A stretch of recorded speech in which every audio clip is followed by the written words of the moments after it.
Hindi lang naglalaro ng ganda-gandahan dahil talagang serving face card ang lead stars ng pinakamagandang laban sa GMA Prime, wearing their glamorous fits.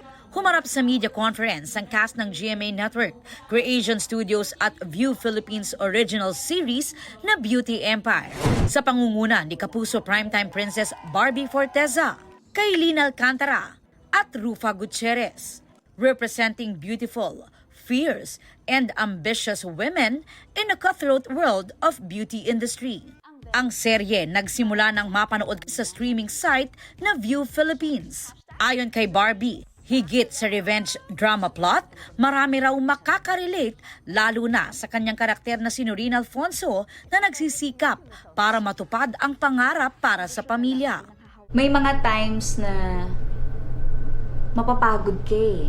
Kasi no matter how much you plan to do something, ganyan. And sobrang hirap nun para makuha. Mapapagod ka talaga.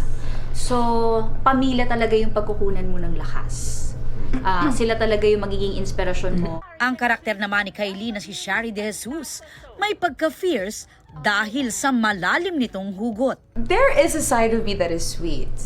But syempre palaban po tayo dapat sa buhay. And dun din naman ako nakaka-relate sa karakter ni Shari. Na actually lahat naman kami dito gagawin ng lahat para sa aming mga pangarap, para sa aming pamilya. Very relatable rin daw kay Rufa ang karakter na si Velma Imperial, ang girl boss CEO ng isang beauty brand. Like gagawin mong lahat para sa pamilya mo, gagawin mong lahat para sa pag-ibig. Pag-asawa mo na, pag boyfriend, medyo mag-iwan ka para sa sarili mo. Natamaan ka ba? Oo nga, parang may mga nag-react dito sa tabi ko. Ng pagkakaiba namin, I always leave something for myself. Kailangan mahalin muna natin ang sarili natin bagong ibang tao. At syempre, may kilig din. Makaka-love interest ng karakter ni Barbie si Sam Concepcion na gaganap bilang kanyang kababatang si Migoy. Ang South Korean actor naman na si Choi Bo-min as Alex para sa karakter ni Kaylin. Meron talaga tayong, we can go to the extremes para sa mga mahal natin sa buhay. I think we all have dreams and some like goals, and we can do everything.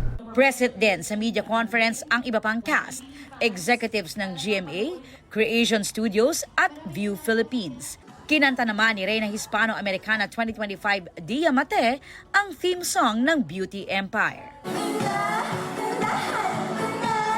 Sa July 7, mapapanood ang Beauty Empire sa GMA.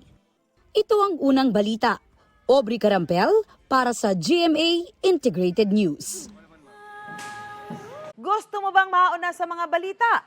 Mag-subscribe na sa GMA Integrated News sa YouTube at tumutok sa unang balita.